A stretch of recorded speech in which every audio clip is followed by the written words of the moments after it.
Chanting nation for meditation सर्व प्रकारच्या आरती, मंत्र, स्तोत्र, पारायण आणि येणाऱ्या अपडेट्ससाठी आजच सबस्क्राईब करा आणि बेल आयकॉन जरूर दाबा. दशक पहिला स्तवनाचा, समास 9वा परमार्थ स्तवन निरूपण. श्रीराम समर्थ.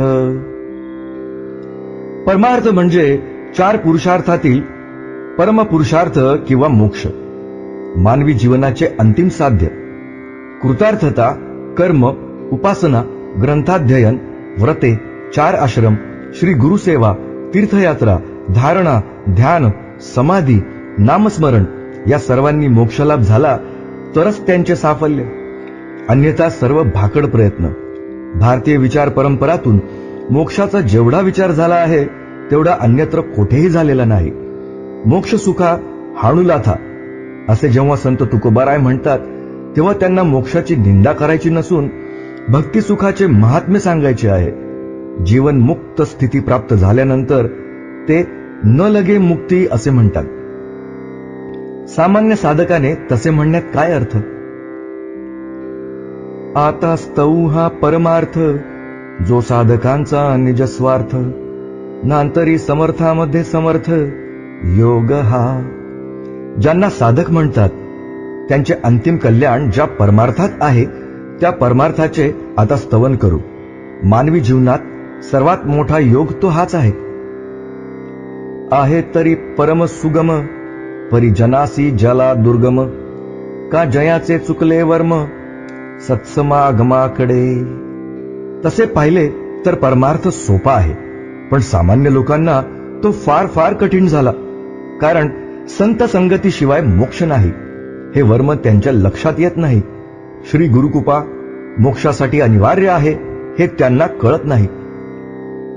केवळ संतांच्या संगतीत मोक्षमार्ग हळूहळू उलगडत जातो. नाना साधनांचे उधार, हा रोकडा ब्रह्म साक्षात्कार, वेदशास्त्री जे सार ते अनुभवास ये. संत संगतीशिवाय केलेली सर्व साधने फलद्रूप होण्याची काहीच निश्चिती नाही. वहीत लिहून ठेवलेल्या उधारीप्रमाणे त्यांची अवस्था असते. संतांच्या संगतीत मात्र वेदांत शास्त्रात जे महावाक्य रूप सार आहे त्याचा प्रत्यक्ष अनुभव येतो. मी ब्रह्म आहे असा अनुभव येतो. जीव व ब्रह्म एक आहेत असे सांगणाऱ्या श्रुतीवाक्यांना महावाक्य म्हणतात. जी श्रुतीवाक्ये ब्रह्माचे केवळ वर्णन करतात त्यांना अवांतर वाक्य म्हणतात. 4 वेदांची 4 महाकाव्य आहेत. वेद: ऋग्वेद, यजुर्वेद, सामवेद, अथर्ववेद. उपनिषद: ऐतरेय, बृहदारण्यक, छांदोग्य, मांडुक्य. महावाक्य: प्रज्ञानम ब्रह्म, अहम ब्रह्मासि, तत्वमसि, अयमात्मा ब्रह्म. अर्थ: ज्ञानच ब्रह्मरूप आहे. मी ब्रह्म आहे, तू ते ब्रह्म आहेस. हा आत्मा ब्रह्मरूप आहे. आहे तरी चहूकडे, परी अणुमात्र दृष्टी न पडे, उदास परी एकीकडे, पाहता दिसेना. ब्रह्म सर्वत्व भरून उरले आहे असे शास्त्र सांगते व तसा मुक्तांचा निश्चय असतो. पण अज्ञानी जीवांना त्याचा मागमुसही लागत नाही. ब्रह्म सर्वव्यापी असूनही ते तथाकथित सर्वांहून अलिप्त आहे. ते व्यापक असल्याने एखाद्या विशिष्ट ठिकाणीच असते असे नाही. आकाशमार्गी गुप्तपंथ, जाणती योगी ये समर्थ, इतरांस हा गुह्यार्थ सहसा नकळे. आकाशात पक्षी उडतो तेव्हा त्याच्या उडण्याचा मार्ग दाखविता येत नाही, आखता येत नाही. त्याप्रमाणे बंधनाकडून मोक्षाकडे नेणारा मार्ग सुद्धा गुप्त असतो. कारण असाच मार्ग नसतो. जीव कायमचा व स्वरूपाने मुक्तच आहे. केवळ अज्ञानामुळे मी बद्ध आहे असा त्याला भ्रम होतो. सर्व साधने अज्ञान घालविण्यासाठी असतात. हे गुप्त वर्म सहसा कोणास कळत नाही. साराचेही निजसार, अखंड अक्षय अपार, नेऊ न सकती तस्कर, काही केल्या. ब्रह्म हे साराचेही सार आहे. उदाहरणार्थ, रस हे जर वृक्षाचे सार असेल तर ब्रह्म हे त्या रसाचे सार आहे. म्हणजे ते रसाहून सूक्ष्म आहे. ते खंडरहित, अंत पार नसणारे व न झिजणारे आहे. कोणत्याही चोराजवळ कितीही कौशल्य असले तरी त्याला ते चोरता येत नाही. ईशकृपा, गुरुकृपा व शास्त्रकृपा झाल्याशिवाय परस्पर यांना चुकवून ब्रह्मानुभव येणार नाही. तयास नाही राजभये अथवा नाही अग्निभये अथवा स्वापद भये बोलोच नाही. ते राजाच्या सत्तेखाली येत नाही, कारण तेच सर्व सत्ताधीश आहे. अग्नी त्याला जाळू शकत नाही. रूप असल्याशिवाय पदार्थ पेटत नाही. ब्रह्म अरूप आहे, त्याच कारणाने त्याला पशुचीही भीती नाही. परब्रह्म ते हालवेना अथवा ठावही चुकेना, काळांतरी चळेना जेथीचा तेथे. परब्रह्म व्यापक असल्याने इकडून तिकडे ठेवता येत नाही. अमुक ठिकाणी ते नाही असे नाही. त्रिकाला बाधित असल्याने त्यावर काळाची सत्ता चालत नाही, उलट काळावर त्यांची सत्ता चालते.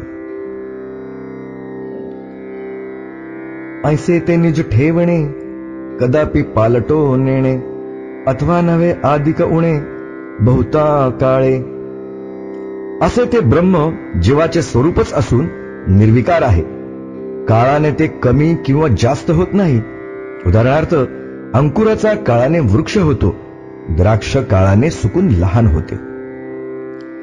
अथवा ते घसटवेना अथवा अदृश्य होयेना, ना तरी पाहता दिसेना गुरु अंजने विण. सोन्याप्रमाणे ते झिजत नाही, ते अदृश्य होत नाही. सूर्य रात्री एका गोलार्धापुरता अदृश्य होतो. असे असले तरी सद्गुरूंनी केलेल्या उपदेशाशिवाय त्याचे ज्ञान होत नाही, कारण ते प्राणाच्या हृदयात दडून असते. मागा योगी समर्थ त्यांचाही निज स्वार्थ, त्यासी बोलीचे परमार्थ परमगृह्य म्हणूनी. यापूर्वी जे जे समर्थ्य संपन्न योगी होऊन गेले त्यांनाही या परमार्थासच आपले अंतिम कल्याण मानले.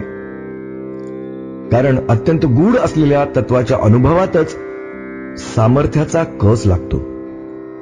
जेही शोधूनी पाहिला त्यासी अर्थ सापडला, येरा असोनी अलभ्य झाला जन्मोजन्मी. ज्यांनी या गूढ तत्वाचा गंभीरतापूर्वक शोध घेतला त्यांनाच त्याचा लाभ झाला.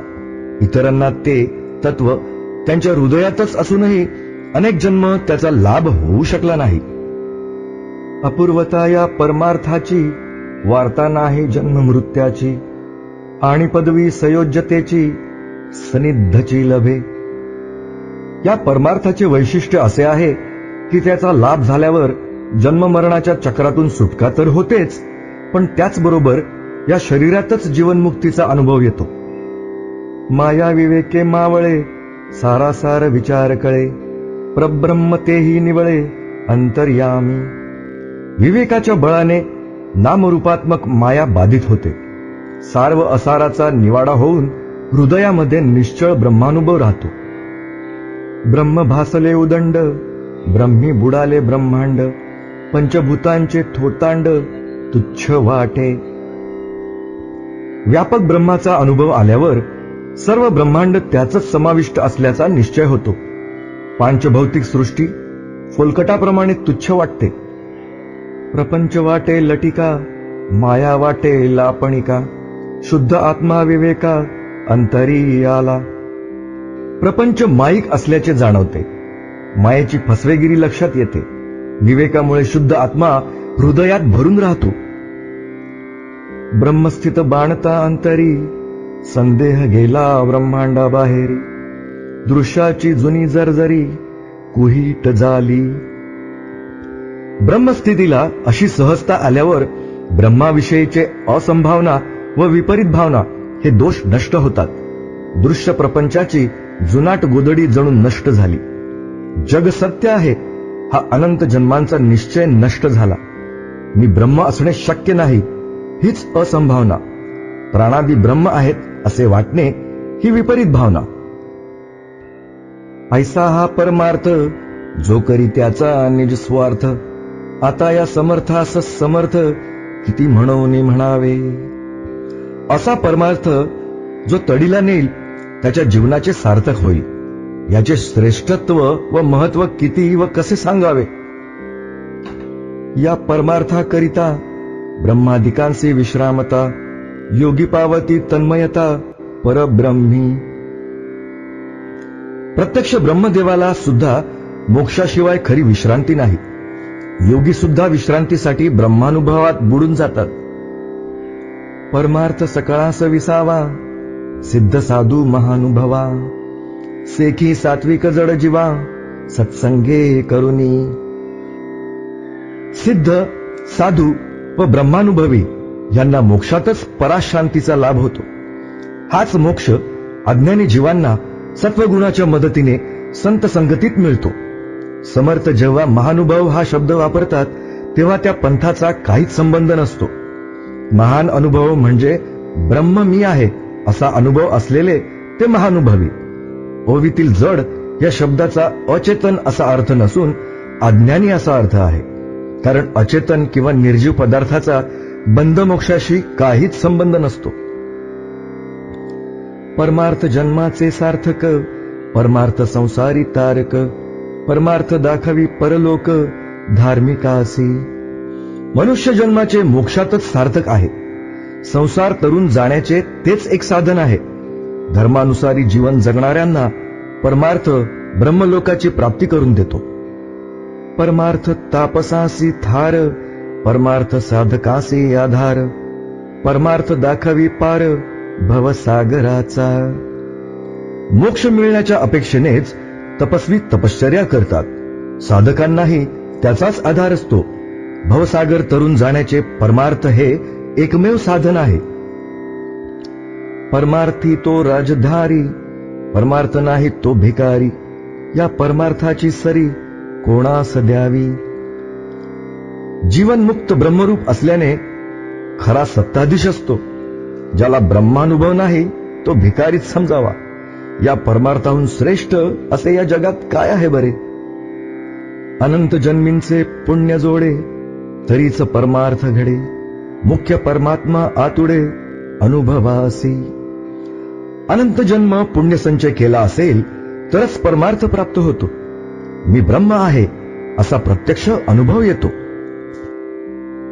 जेणे परमार्थ ओळखिला तेणे जन्म सार्थक केला. येर तो पापी जन्मला कुलक्षया कारणे. मनुष्य शरीर मिळाल्यावर ज्याने परमार्थ साधला त्यानेच जन्माचे सार्थक केले. ज्या कुळात ब्रह्मज्ञ जन्माला येतो तो सर्व कुळ उद्धरून नेतो असे शास्त्र सांगते. जो आपल्या कुळात जन्माला येऊन ब्रह्मज्ञ होत नाही त्याने त्याच्या कुळाला जन्म मरणाच्या चक्रात लोटून दिले असे समजावे.